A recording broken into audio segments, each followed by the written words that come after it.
할렐루야. 우리 옆에 있는 자녀분들한테 인사하겠습니다. 주님의 이름으로 사랑합니다 하고 인사하겠습니다. 주님의 이름으로 사랑합니다. 사순절의 은혜가 우리 모두에게 함께 하시기를 주님의 이름으로 축원합니다. 여러분, 사순절의 의미가 뭔지 아십니까? 사순절, 절기를 지금 얘기하고 있는데요. 오늘 성령으로 태어난 사람, 우리가 사순절을 보내면서 이 사순절의 절기에 대해서 우리가 의미를 깨닫고 사순절 절기를 은혜 가운데 보내시기를 간절히 소망합니다. 제가 사순절이 무엇입니까? 라고 질문을 하니까 당황하시는 분도 있는 것 같은데요. 사순, 뜻이 뭘까요? 40일 한자가 이제 사순이죠. 40일 동안 무언가를 기리면서 지킨다는 건데, 이 기독교 안에는 두 개의 큰 절기가 있습니다. 1년을 생각해 볼 때 겨울에 있는 이 성탄절의 절기가 있고요. 이제 봄에 있는 이 부활절의 절기가 있습니다. 그러니까 부활절의 이 절기를 온전하게 지키기 위해서 이 사순절을 40일 동안 은혜롭게 지킨 다음에 이 부활절을 맞이하는 겁니다. 대림절 사주를 통해서 주님의 오심을 기대하고 주님이 이 세상에 성육신하신 것을 고대하는 대강절, 대림절 사주를 보낸 다음에 성탄절의 기쁨을 맞이하는 것처럼 이 40일 동안 우리가 예수님이 이 세상에 오셔서 십자가에 달리시고 부활하시는 그 은혜를 곱씹어가면서 기억하면서 이 부활주의를 기대하면서 이 40일 동안 경건한 생활을 하는 것이 이 사순절입니다. 그러니까 사순절이라는 말의 뜻에 봄을 뜻하는 렌트라는 이제 단어에 통해서 이 봄에 지켜지는 절기가 이 사순절인 것을 볼 수 있는데, 제2의 수요일 3월 5일이었습니다.로 시작하여 이제 성금요일, 그래서 성부활절까지 이어지는 이 40일의 여정을 우리는 사순절이라고 합니다. 사순절은 이 부활절까지 주일을 제한 40일 기간을, 이 사순절이 기간을 보내고 있는데, 이 기간 동안은 부활절을 기다리면서 신앙의 성장과 회개를 통한 영적 훈련의 시기고, 자신의 죄를 대속하기 위해 십자가에 달려 고난당하신 예수님의 주님을 묵상하는 그런 시기가 바로 이 사순절입니다. 그래서 사순절에는 초대교회 성도들은 주님이 이 죽으심과 부활하심을 기념하면서 성찬식을 준비하고 주님이 겪은 순환에 동참한다는 의식으로 금식을 행하고 절제하는 삶을 살았던 것을 우리는 알 수 있습니다. 그래서 이 사순절 기간에는 좀 우리 교회 기독교인들은 좀 경건하게 절제 있는 생활을 해야 됩니다. 그래서 야유회나 기간별 야유회, 봄이 되니까 참 많이 놀러 다니시는데, 이 사순절 기간만큼은, 고난주간 부활주일만큼은 좀 경건하게 절제를 하면서 지내는 게 이 기독교의 전통입니다. 그래서 이 부활절, 사순절 이 기간을 통해서 좀 더 구체적으로 주님이 죽으심과 부활을 동참하고자 이 사순절 기간에는 시간을 정해놓고 성경을 읽고 묵상을 한다거나, 또 정해진 시간에 기도와 묵상의 시간을 갖고 가능한 한 금식과 오락을 삼가며 절제의 생활을 하는, 그래서 예수님의 고난을 기억하고 섬김과 봉사와 실천을 하는 또 그런 의미 있는 기간을 사순절 기간에 보냈던 겁니다. 우리가 그런 절기에 그 가운데 있습니다. 특별히 우리 성광의 모든 성도님들, 지난주부터 시작했던 우리 성광교회는 이 사순절 기간을 맞이해서 담임 목사님 청빙을 위해서 정교인 특별 40일 새벽 기도회를 진행 중에 있습니다. 그러니까 여기 계신 성도님들, 정말 먼 곳에 계시다 할지라도 기억하셔서 우리 성광교회 담임 목사님 청빙을 위해서 사순절 특별 새벽 기도회, 40일 새벽 기도회를 진행 중에 있으니 좀 참석하셔서 기도하시고 다 같이 합심하여서 우리 성광에 좋은 목사님이 오실 수 있도록 기도로 중보하여 주시기를 간절히 소망합니다. 우리 옆 사람한테 인사할 텐데요. 특별 기도회에 동참합시다라고 서로 인사하겠습니다. 특별 기도회에 동참합시다. 예. 성경을 우리는 흔히 베스트셀러라고 합니다. 스테디셀러.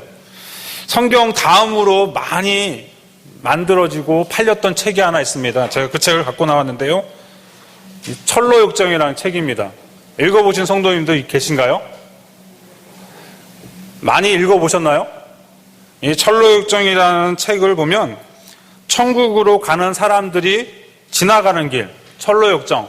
이 책의 원뜻은 필그램 프로그레스라고 순례자의 길입니다. 순례자의 길, 필그램, 순례자의 길을 얘기를 하고 있습니다.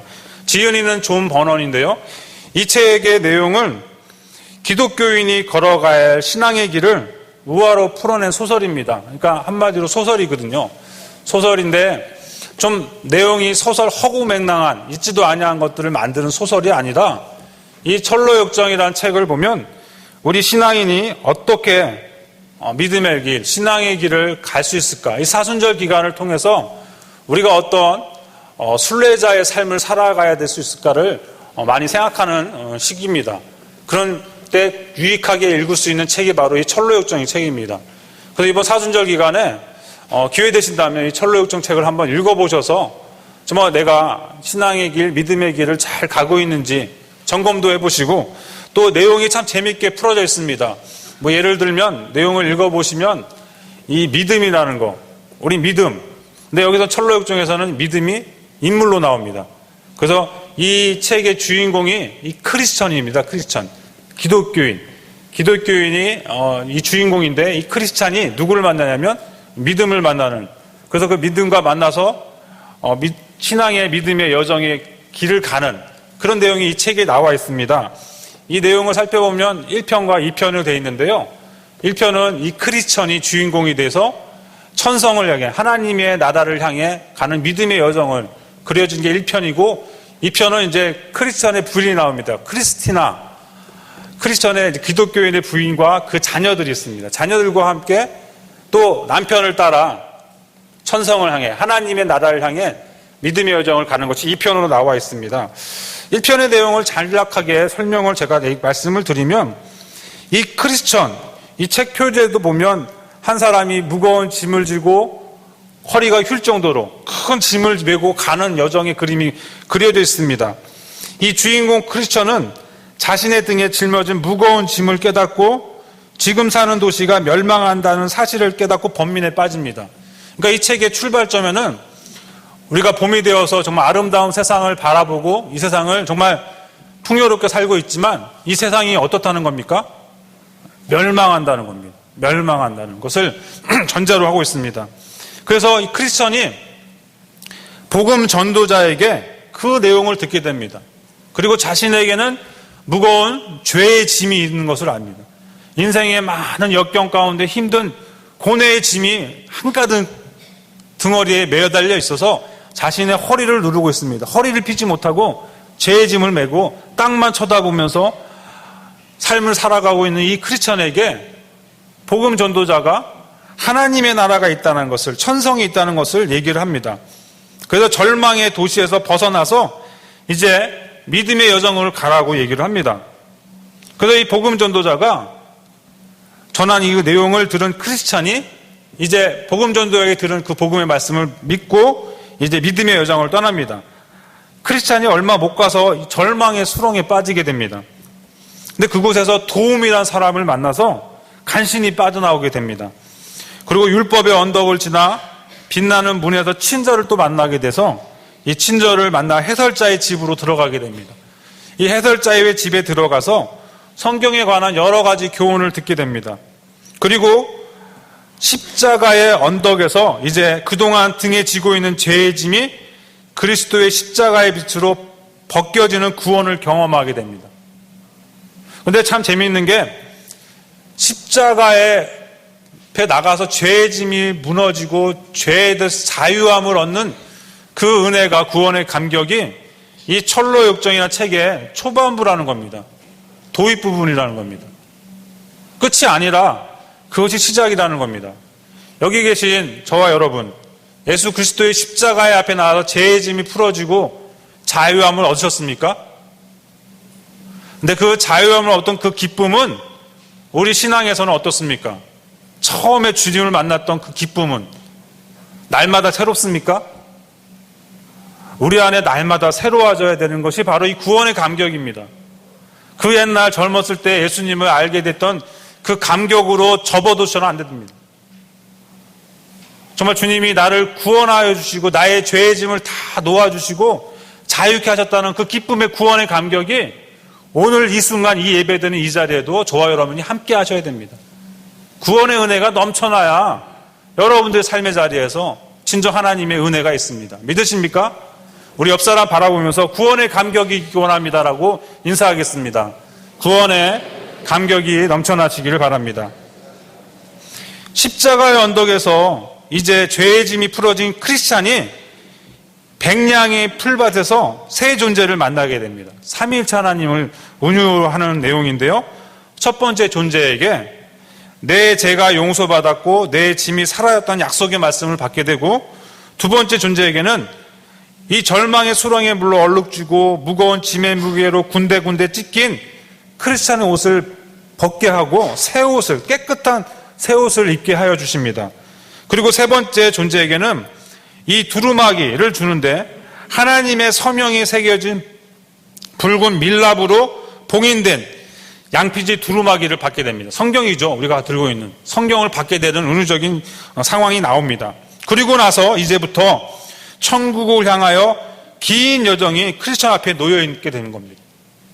그러니까 여러분, 저와 여러분들이 예수님을 만나고 예수님을 하나님 만나고 성령님을 충만하게 되고 예수님이 나의 구원자였음을 깨닫는 것으로 그치는 것이 아니라 그것으로 시작해서 믿음의 여정을 간다는 겁니다.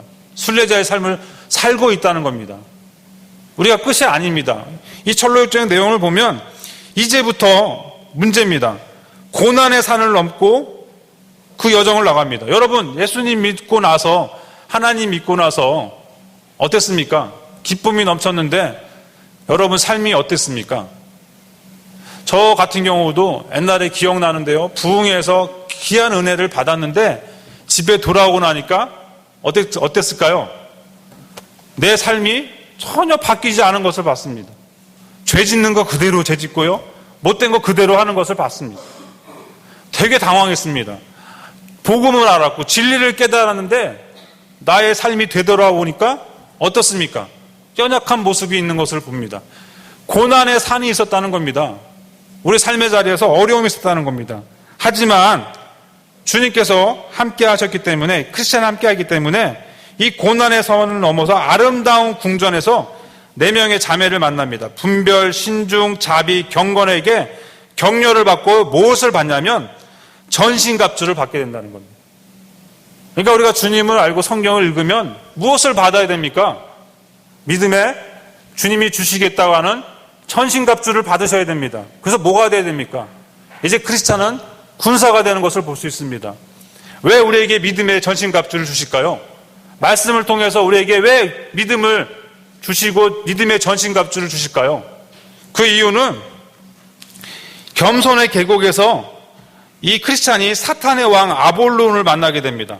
그래서 목숨을 건 결투를 행하게 됩니다. 그러니까 아볼론이라면 사탄입니다. 사탄을 만나서 옛뱀을 만나가지고 전투를 벌이게 된다는 겁니다. 그래서 그곳에서 결투 끝에 사탄을 물리칩니다. 그리고 끝난 것이 아닙니다. 그 다음에 들어선 곳이 어디냐면 사망의 음침한 골짜기로 갑니다. 그러니까 우리가 하나님 만나고 믿음 생활을 하는데 은혜가 넘쳐나야 되는데 이제 하나님이 우리를 장밋빛, 황금빛으로 인도하실 거 생각하는데 우리를 끌고 어디로 가십니까? 사망의 음침한 골짜기, 광야로 우리를 내몰아 버리십니다. 우리 신앙 가운데 사망의 음침한 골짜기로 지금 다니고 있다는 겁니다. 근데 이 사망의 음침한 골짜기에서 기도로 이 이태하는 길을 가다가 누구를 만나냐면 믿음이라는 동반자를 만나게 된다는 겁니다. 그러니까 우리가 사망의 음침한 골짜기, 광야 같은 세상을 살아갈 때 우리에게 뭐가 생긴다고요? 믿음이 생기는 것을 볼 수 있습니다. 그래서 이 믿음을 만나서 순례자 여정을 계속 진행합니다. 그리고 그들이 같이 도착한 곳은 허영의 시장입니다. 이 세상을 풍자한 내용입니다. 허영의 시장. 진실된 것은 하나도 없고 거짓된 것으로 일관된 이 허영의 시장에서 억울한 재판을 받게 됩니다. 그래서 붙들린 바 되어서 붙잡혀서 감옥살이를 하다가 억눌린 일을 당한다는 거죠. 기독교인이 이유 없이 세상에서 고난당한다는 것을 얘기하고 있습니다. 이 허영의 시장에서 감옥에 갇혀서 이곳에서 크리스천과 믿음은 죽음을 각오하고 자신의 믿음을 당당하게 고백을 합니다. 하지만 결국 이 믿음이 순교를 당하게 됩니다. 믿음이 순교를 당하게 되는 거죠. 그리고 크리스천은 하나님의 도움으로 허영의 도시를 극적으로 탈출하게 됩니다. 그런데 이 두 사람의 모습에 감화를 받은 누가 나옵니까? 이 소망이라는 사람이 나타납니다. 그래서 이 소망이 이제 믿음과 동행했던 크리스천에게 믿음을 순교하고 하나님께 가고 소망이 이제 크리스천과 함께하는 것을 봅니다. 이 내용의 우화를 보면 무슨 것을 알 수 있겠습니까? 우리가 허영의 시장, 이 제약된 멸망의 도시를 살고 있을 때 우리에게 믿음이 생기면 믿음과 더불어 무엇이 생긴다는 겁니까? 하나님의 나라에 대한 소망이 생긴다는 것을 얘기하고 있습니다. 여러분, 하나님의 나라에 소망이 있으십니까? 여러분 삶의 자리에서 하나님의 나라에 대한 참된 소망이 있으십니까? 그 소망이 없다면 여러분 신앙생활을 왜 하시는 겁니까? 이 자리에 왜 나와 계시는 겁니까? 하나님의 나라를 소망하고 사시기를 바랍니다. 이 소망을 만나서 이 크리스찬은 이제 광산의 언덕에서 재물 노인의 유혹을 빠집니다. 요즘은 돈이 사람을 많이 흔들어 버립니다. 믿음 있노라고 하는 많은 목사님들이 돈 때문에 무너집니다. 그렇게 존경받는 분들이 돈 때문에 무너지는 것을 볼 수 있습니다. 돈의 노예 앞에 누구 하나 담대하게 그 믿음을 지켜나가지 못하는 것을 볼 수 있습니다. 근데 분명히 말씀을 하십니다. 주님 오시는 날에 우리에게 많은 유혹들이 있다 할지라도 온전한 믿음, 참된 믿음을 주님은 찾고 계십니다. 돈의 노예 앞에서, 돈의 유혹 앞에서 넘어지지 않기를 간절히 소망합니다. 정말 이 광산의 언덕에서 재물 노인의 유혹을 잘 피해서 잘 나가는 것 같은데 이 아담한 풀밭에서 누굴 만나냐면 절망 거인을 만납니다. 참 이 존 버넌이 무슨 의도로 이것을 썼냐면 정말 신앙생활을 하면서의 어떤 다가오는 많은 기독교인들의 어려움과 유혹들을 이 우화적인 예화를 통해서 잘 표현한 것 같습니다. 절망 거인이 이 크리스찬과 소망을 붙잡아서 의심의 성에 가두어 버립니다. 여러분 신앙생활을 하면서 믿음 좋다고 말을 하면서 정말 하나님 살아계신 건 맞나 싶을 정도로 의심한 적 있습니까? 그런 의심을 할 때 내 믿음이 너무 부잘것없구나, 내 믿음이 정말 아무것도 아니구라는 걸 깨달을 그런 순간도 있으십니까? 정말 하나님이 은혜 주시지 않는다면 내 믿음이라고 하는 이 시간 단에 서서 목사라는 직분으로 하나님 말씀을 전한 저도 하나님이 저에게 믿음을 주시지 않는다면 이 순간에도 하나님을 의심하고 이 순간에도 말씀을 의지하지 못하는 연약한 존재가 바로 우리라는 것을 깨닫게 된다는 겁니다. 절망 거인에 붙들려서 의심의 성에 갇혀서 처절하게 삶을 살아가고 있는 이 크리스찬과 소망의 삶. 근데 이들에게 어떤 하나님의 은혜가 다가옵니까? 약속이라는 열쇠로 그 문을 열고 의심의 성에서 빠져나오게 된다는 겁니다. 우리가 의심 생기고 우리가 하나님 살아계신 것이 믿지 못하는 그런 순간순간이 온다 할지라도 하나님 약속을 바라보시기 바랍니다. 하나님의 말씀을 깊이 묵상하시기 바랍니다. 우리의 생명 되신 이 말씀 안에 말씀하시는 그 약속, 하나님의 나라의 소망을 거기에 두시기 바랍니다. 말씀에 두지 아니하고 하나님 약속 위에 우리의 소망을 두지 아니하고 자꾸 우리 가지고 있는 재물이나 자식이나 우리의 주어진 상황, 환경 받고 나의 믿음을 거기다 둔다면 그 사람은 절망에 빠질 수밖에 없습니다. 여러분, 우리가 가지고 있는 것, 눈에 보이는 것, 이게 전부인 것 같습니까? 그렇지 않습니다. 우리는 갈 바를 알지 못하고 지금 눈에 보이지 않지만, 손에 잡히지 않지만 있다라고 말하는 하나님의 나라를 소망하는 자들입니다. 세상 사람들은 이해를 못합니다. 하지만 여기 계신 하나님의 백성이라 부르심을 받은 자들은 보이진 않지만 하나님이 증거하시고 성경에 약속되어 있고 그 하나님 나라를 소망하고 나가고 있습니다. 그것을 바라보고 있습니다. 그러기에 우리는 거기에 믿음을 두고 거기에 소망을 두어야 됩니다. 이 크리스찬과 소망은 마침내 의심의 성을 떠나서 기쁨의 산을 넘어 실수의 벼랑에서 속이는 자의 꾀에 잠시 빠졌지만 정신을 차리고 마법에 걸린 땅을 지나 뿔라의 나라에 도착하고 사망의 강을 건너서 비로소 하나님의 성, 천성에 들어간다라고 이 책은, 이 소설은 마지막을, 대단원을 끝을 맺고 있는 것을 볼 수 있습니다. 오늘 제가 이 철로역정을 여러분들에게 소개한 이유가 있습니다. 왜 그렇습니까? 우리 모두는 하나님의 나라를 향해 나아가는 순례자인 것을 우리가 알기 때문에 오늘 이 책의 내용은 우리와 정말 무관한 것이 아닌 것을 알 수 있습니다. 또 우리가 첫 번째 읽은 구약의 말씀, 아브라함의 삶을 통해서 우리가 순례자의 삶을 살고 있음을 또한 우리는 알 수 있습니다. 오늘 창세기 12장에 있는 말씀입니다. 본문의 말씀은 하나님께서 아브라함에게 새로운 땅으로 가라고 명하십니다. 하나님이 아브라함에게 임하셔서 주어진 첫 번째 말씀은 새로운 땅으로 나아가라는 겁니다. 그러므로 첫째, 믿음의 조상 아브라함은 약속의 땅을 향해 나아가는 순례자의 삶을 보여주고 있다는 것입니다. 하나님께 기대를 갖고 순종하는 자에게는 약속을 이루어 주십니다. 믿으십니까? 아브라함에게 주님이 오셔서 새 땅으로 나아가라는 겁니다. 오직 하나님을 약속만 믿고 기대와 소망을 가지라는 것입니다.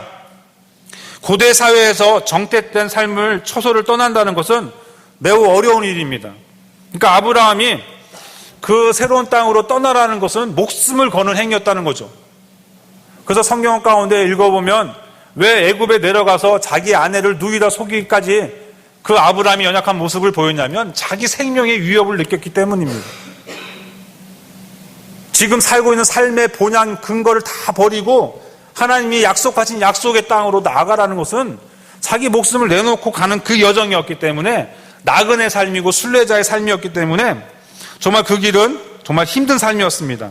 하지만 믿음으로 아브라함은 부르심을 받았을 때 순종하여 장래의 유업을 받을 땅에 나아갈새 갈 바를 알지 못하고 나갔다라고 히브리서 기자는 얘기하고 있습니다. 갈 바를 알지 못하지만 주님 말씀 의지해서 나갔던 아브라함의 삶, 이 삶은 결국 우리의 삶을 의미하고 있습니다. 아브라함은 결코 하나님과 변론하지 않았습니다. 왜 이 길 가야 되는지 따지지도 않았습니다. 오직 하나님의 약속만을 믿고 기대와 소망을 가졌습니다. 고향을 떠난다는 목숨이 이태로운 상황에서도 그런 힘든 여정에서 불구하고 아브라함은 하나님의 약속을 믿고 하나님과 동행함으로 믿음의 여정을 나아갈 수 있었던 것을 우리는 알 수 있습니다. 우리 말씀 한 군데 찾아보겠습니다. 로마서입니다. 로마서 4장 1절로부터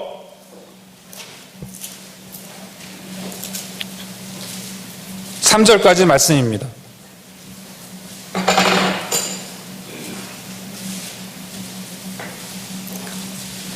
로마서 4장 1절로부터 3절까지 말씀을 다 같이 한 목소리로 봉독하겠습니다. 그런즉 육신으로 우리 조상인 아브라함이 무엇을 얻었다 하리요? 만일 아브라함이 행위로서 의롭다 하심을 받았으면 자랑할 것이 있으려니와 하나님 앞에서는 없느니라. 성경이 무엇을 말하느냐? 아브라함이 하나님을 믿음에 그것이 그에게 의로 여겨진 바 되었느니라. 아멘. 둘째, 아브라함은 순례의 여정에서 오직 믿음만을 가지고 나아갔음을 얘기하고 있습니다. 오늘 우리가 읽은 본문의 말씀 이신칭인데요, 아브라함이 행위로서 의롭다함을 받은 것이 아니라 아브라함이 여호와를 믿으니 여호와께서 이를 그의 의로 여겨주셨다는 겁니다. 그러니까 아브라함이 의롭다라고 인정함을 받은 것은 자신의 행위의 결과로 얻어진 것이 아닙니다. 성경은 뭐라고 말씀합니까? 하나님께 의롭다 여기심을 받은 이유는 믿음 때문이었다는 겁니다. 저와 여러분들의 믿음은 어떤 믿음입니까? 하나님을 보이진 않지만 보이지 않는 하나님이 우리에게 약속의 땅을 주시겠다고 하는 그 약속의 땅을 가지고 약속의 땅을 향하여 나가는 그 믿음입니다. 그것을 의롭다라고 인정하시는 겁니다. 그렇기 때문에 아브라함이 하나님의 약속을 믿었기 때문에 의가 입혀지고 의인이 된 것입니다. 그러니까 아브라함은 그 믿음은 그 보이진 않지만 갈 바를 알지 못했지만 하나님의 그 약속을 믿게 된다는 겁니다.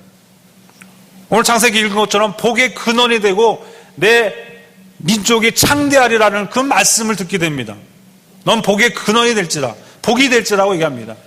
내 민족에서 큰 민족이 창대하리라고 말합니다. 근데 아브라함 당시에 그가 죽을 때 그 약속의 말씀을 눈에 보지 못합니다. 오히려 아브라함이 짓고 450년이 지나 모세를 통해서 출애굽하는 이스라엘 백성이 나타나게 됩니다. 아브라함은 그 당시에는 그 말씀이 자신에게 어떻게 이루어지는지도 모르는 사람이었습니다. 하지만 아브라함은 그것을 믿었습니다. 그것을 믿었기 때문에 하나님은 의롭다라고 인정한 겁니다. 그러니까 우리가 하나님을 통해 정말 아브라함을 통해서 믿음의 후손이 되었다는 것을 알았고 믿음을 통해 하나님의 나라를 소망했다는 것.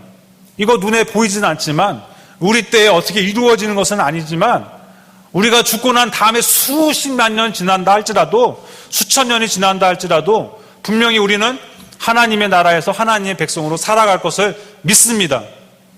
믿음으로 말미암아 우리가 어떻게 된다고요? 의인이라고 인정함을 받는다는 겁니다. 그러기에 오늘 말씀은 하나님의 나라를 소망하며 사순절의 은혜를 누리기 위한 우리는 어떤 사람이 되냐는 거예요. 한번 따라해 볼까요? 성령으로 태어난 사람. 이 말이 참 어렵게 느껴지면 안 됩니다. 오늘 셋째, 예수님을 찾아온 니고데모에게 예수님은 하나님의 나라를 보여주셨습니다. 우리 요한복음 3장에 있는 말씀을 살펴보면 오늘 우리에게 주시는 말씀 가운데 이 니고데모는 바리새인이고 하나님의 말씀을 많이 연구했던 사람입니다. 근데 그가 밤에 와서 예수님께 나옵니다. 근데 이 예수님을 찾아온 니고데모에게 예수님은 이 세상에 자신이 오신 목적을 얘기하고 심지어 하나님의 나라를 보여주십니다. 니고데모에게 이렇게 말씀을 하십니다. 우리 3절에 있는 말씀을 다시 한번 읽어보도록 하겠습니다. 3절에 있는 말씀입니다. 예수께서 대답하여 이르시되 진실로 진실로 내게 이르노니 사람이 거듭나지 아니하면 하나님의 나라를 볼 수 없느니라. 아멘. 예수님은 뭐라 말씀하십니까? 거듭나지 아니하면 하나님의 나라를 볼 수 없다라고 얘기를 합니다. 말씀을 하십니다. 근데 문제는 니고데모가 이것을 깨닫지 못합니다. 이해하지 못한다는 겁니다.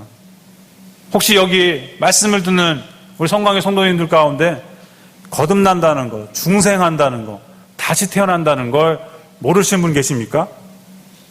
하나님의 은혜를 간구하시기 바랍니다. 분명히 이게 있어야 됩니다.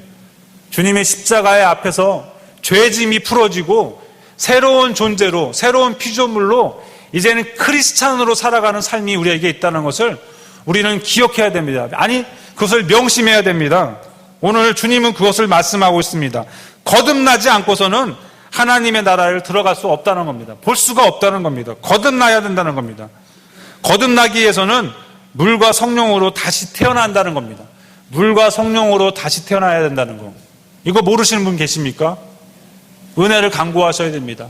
하나님의 은혜를 입으셔야 됩니다. 물과 성령으로 다시 태어난다는 것은 물과 성령으로 말하는 세례를 의미합니다. 세례를 너무 이 세상은 흔하게 생각하는데 정말 귀한 것입니다. 우리가 성만찬의 예전과 이 세례의 예전이 우리 기독교가 지키는 두 가지 성례전인데 정말 귀한 겁니다. 세례가 무엇입니까? 그저 교회 오면 등록하고 세례교육 잠깐 받았다가 세례 받으면 그냥 세례교인이 되는 게 세례라고 생각할지 모르겠습니다만은 세례는 이전에 제약된 삶에서 이제는 크리스찬으로서 하나님의 백성으로서 새롭게 살아가는 그 관문이 바로 세례입니다. 다시 태어나서 하나님의 백성이 되는 진짜 시점이 바로 이 세례라는 겁니다. 그렇기 때문에 물세례, 성령세례, 물과 성령으로 거듭 태어나지 아니하면 결단코 하나님의 나라에 들어갈 수 없다는 겁니다. 여러분 세례를 업신여기는 사람이 있습니까? 세례 받고 나서 세례 받고 났기 전하는 삶과 다를 바 없는 삶을 살고 있는 분이 혹시 계십니까? 하나님의 그 거룩하신 성례전을 더럽히는 행위입니다. 세례 받기 전의 삶과 세례 받은 후의 삶이 다르지 않다면 그가 뭐 하는 겁니까? 그냥 종교인으로 그냥 교회 생활만 하는 겁니다. 그거는 거짓말장이고 그 사람은 하나님 나라에 들어갈 수 없는 자격인 사람입니다. 세례는 새로운 피조물의 삶으로 나가는 관문입니다. 주님은 그것을 말씀하고 있습니다. 물과 성령으로 다시 태어난다는 겁니다. 사랑의 하나님은 아들 예수님을 세상에 보내주셔서 십자가에 달려 죽으시고 부활하셨는데 이것을 믿으면 구원을 받게 됩니다. 구원을 받는 자들이 고백하는 그 모든 신앙 행위의 첫 단추는 바로 이 세례에 있습니다. 그러니까 세례를 받는다는 것이 얼마나 중요한지 우리는 오늘 본문의 말씀을 통해서 알 수 있습니다. 하나님이 세상을 이처럼 사랑하사 독생자를 주셨으니 이는 그를 믿는 자마다 멸망치 않고 영생을 얻게 하려 하심이라고 하신 주님이 오신 목적을 이루는 그 시점은 바로 세례에 있다는 겁니다.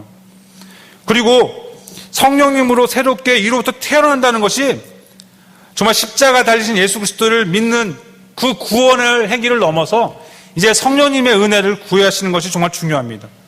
그런 물과 성령으로 다시 태어난 자만이 하나님의 나라를 소망할 수 있다는 것을 얘기하고 있는 겁니다. 하나님의 나라를 우리가 너무 많이 얘기하는데 도대체 하나님의 나라는 어떤 곳입니까? 여러분들, 하나님의 나라를 소망하고 계십니까? 하나님의 나라를 꿈꾸고 계십니까? 그러면 하나님의 나라가 도대체 어떠한 것인가를 아셔야 됩니다. 하나님의 나라는 우리가 돌아갈 고향입니다. 우리가 인간들에게 고향을 그리워하는 마음을 주셨듯이 삶에 지치고 상한 인간들이 돌아갈 진정한 고향이 이 하나님의 나라입니다. 믿음의 사람들은 한 해가 가고 한 계절이 지나고 주일이 다시 올 때마다 마음 가득히 아름다운 본향이 더 그리워지는 그것이 하나님이 주신 마음이라는 겁니다. 그런데 우리가 조심해야 될 것은 하나님의 나라를 사모하고 그리하다 보니까 그것이 어떻게 구체적인지 거기에 대한 궁금증이 있습니다. 그래서 하나님의 나라에 대해서 수많은 이단들이 나옵니다. 내가 하나님 나라에 갔다 왔다는 둥, 천국과 지옥을 보고 왔다는 둥 하는 사람들이 너무나 많습니다. 근데 그분들의 얘기를 들어보면 성서적이지 않는 부분들이 많습니다. 하나님의 나라를 우리가 잠시 알 수 있는 것은 요한계시록을 살펴보면 잠시 알 수 있는데 수정같이 맑은 생명수의 강이 흐르고 강 좌우에 12가지 열매를 맺는 생명나무가 보인다라고 요한계시록 22장에 말씀이 나와 있습니다. 근데 요한계시록에 있는 말씀은 상징적인 언어와 은유적인 언어를 쓰였기 때문에 이 내용이 우리에게 명확하게 다가오지는 않습니다. 하지만 중요한 것은 생명수의 강이 흐르고 12가지 열매로 생명나무가 열매 맺히는 영원한 생명이 있음을 우리는 알 수 있습니다. 그리고 그 가운데 하나님과 그 어린 양의 보좌가 있다고 합니다. 그러니까 하나님과 어린 양의 보좌가 있는 곳이 하나님의 나라입니다. 그러니까 하나님의 나라는 도대체 어떤 곳일까 생각하면 여기에 우리를 단서를 찾을 수 있습니다. 하나님의 나라는 어떤 곳입니까? 하나님이 다스리시는 곳입니다. 우리 따라해 볼까요? 하나님이 다스리시는 곳이 하나님의 나라입니다. 하나님이 다스리는 곳이 하나님의 나라입니다. 그러므로 하나님의 나라는 우리가 어린 양의 보혈로 죄 씻음을 받아 다시는 저주가 없고 온전히 의롭고 선하게 다스리시는 주님만이 다스리는 곳이 바로 하나님의 나라입니다. 근데 놀라운 일은 우리가 오늘 읽은 본문 말씀처럼 니고데모는 이런 것을 신비를 깨닫지 못한다는 겁니다.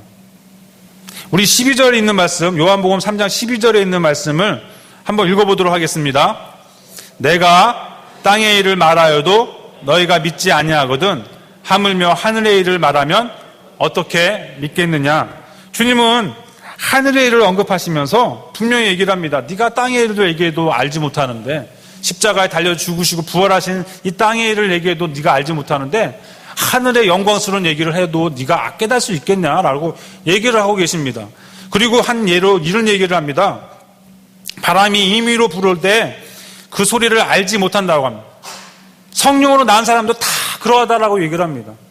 그러니까 물과 성령으로 거듭난 우리는 이 땅에 살고 있지만 하나님의 일을 행하는 하나님의 사람입니다. 성령으로 태어난 사람입니다. 이것이 바로 우리의 정체성입니다. 그러기에 세상 사람들은 이해하지 못합니다. 바람의 그 근원을 깨닫지 못한다는 겁니다. 성령으로 난 사람은 바로 그와 같다라고 얘기를 합니다. 그러면 오늘 말씀 가운데 하나님의 나라를 우리가 알지 못하지만 보지 못하지만 생명수가 흐르고 영원한 생명나무가 열매 맺히는 곳, 하나님의 보좌가 있고 어린 양의 보좌가 있는 그곳, 하나님이 다스리시는 곳이 하나님의 나라인데, 이 말씀을 우리 삶 가운데 적용해 보면 성령으로 태어난 사람, 그래서 성령이 우리에게 임하셔서 우리 안에 성령님이 계셔서 내가 예수님을 주라고 고백하는 우리 성도님들은 어떠한 존재인가? 바로 하나님의 나라라는 겁니다. 정말 신비 아니겠습니까? 성령님으로 인해서 저와 여러분들이 하나님의 나라를 소망하고 믿음의 순례자의 삶을 살아가고 있는 저와 여러분들이 하나님의 성령이 각자에게 임하시면 여러분들이 뭐가 된다는 겁니다. 하나님의 나라가 된다는 겁니다. 그러니까 우리 모두가 앞으로 나아가야 될, 우리가 도착해야 할 하나님의 나라가 성령님이 우리에게 임하시면, 이 성광교회가 성령님이 함께 하시면 하나님의 나라, 하나님의 백성이 된다는 것을 얘기하고 있습니다. 오늘 말씀의 신비는 그것에 있습니다. 정말 오늘 사순절 기간을 보내시면서 정말 하나님의 나라를 소망하는 순례자의 삶을 살고 있습니다. 믿음의 여정의 길을 가고 있습니다. 혼자 가는 것이 아니라 우리 성광의 모든 성도님들이 한마음 돼서 한 형제 자매로 같이 나아가고 있습니다. 근데 더 놀라운 것은 이 믿음의 길, 순례의 길을 가는 저와 여러분들에게 성령님이 함께 하시고 성령 충만하시면 이곳이, 내 삶이, 내 자리가, 내 마음이 하나님의 나라가 된다는 겁니다. 놀라운 신비가 우리에게 임한다는 겁니다.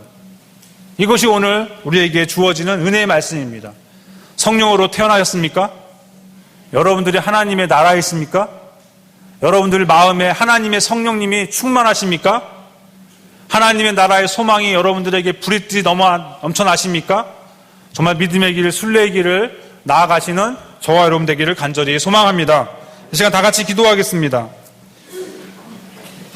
하나님의 나라를 향해 믿음을 갖고 정말 순례 여정을 가는 하나님, 우리 모두에게 주님 은혜가 넘쳐나기를 원합니다. 하나님 사랑이 넘쳐나기를 원합니다. 믿음과 소망이 넘쳐나기를 원합니다.